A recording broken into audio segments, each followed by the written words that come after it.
These events took place when I was 5 years old, in the rural South.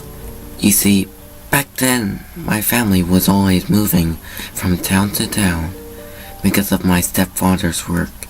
Among the memories I have of this time include some family secrets that we still don't really talk about. What I'm about to relate to you is one such untold secret we would rather forget. The modest white house we had recently moved into was surrounded by two large willow trees that blocked out the sun, leaving our backyard shadowed and apart from the rest of the world. My two older sisters and I would often swing from their branches and climb their thick trunks, while our mother and stepfather would sit on the porch and constantly watch us play in the late afternoon. We would ride bikes, swim in the inflatable pool, fly kites, and run on a slip and slide. You name it. We were very active children and never let a beautiful day unfold. Across the street were a few other homes, and the sweet old couple directly across from us would often sit on their own porch and wave and smile at us as they drank lemonade from a large pitcher and sat in old wooden rocking chairs. Our mother often waved cheerfully to them when we were brought outside, and their smiles and sweetness always made the day more pleasant. Until that is, a few months after moving into an old white home, our mother got that three of us together, telling us there was something we need to talk about it as a family. She told us sternly that we were no longer to wave at the sweet, elderly couple across the street. She went so far as to tell us not to even look at them, and if we saw them waving at us, we were to come inside and tell her. This was an odd request to us. Nothing about the elderly couple seemed threatening or off in any way. Hell, our mother was the one who was talking about how sweet they were to be so friendly.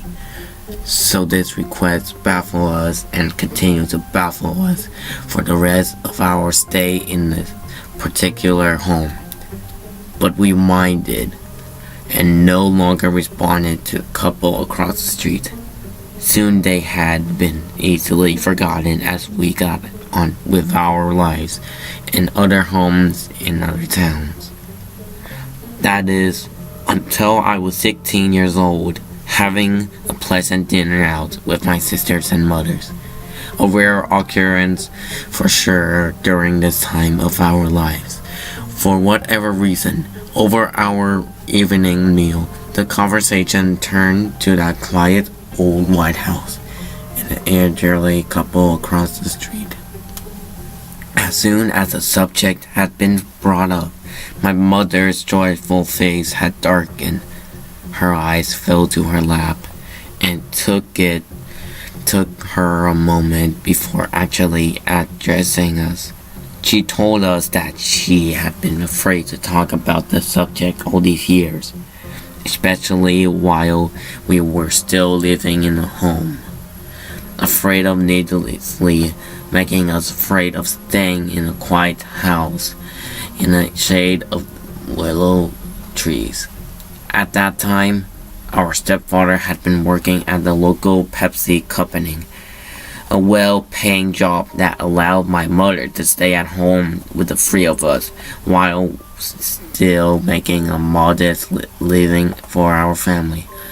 Apparently, one of his co-workers had actually lived in the house beside the willow home for nearly 6 years and had only moved out the year before. My stepfather and the man were talking about the neighborhood and the house when at some point my stepfather mentioned the sweet, elderly couple across the street that liked to sit on their porch in the evening and watch us kids laugh and play. The man looked genuinely puzzled.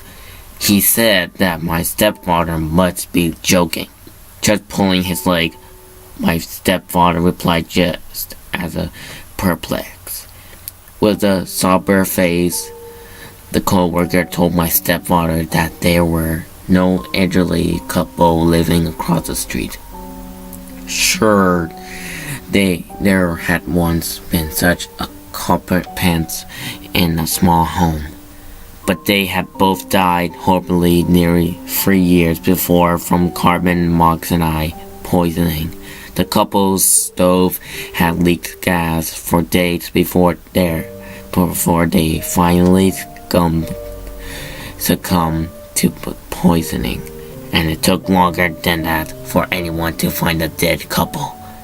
The man knew because he was the one who crossed the street to check on them, only to find the ghastly scene.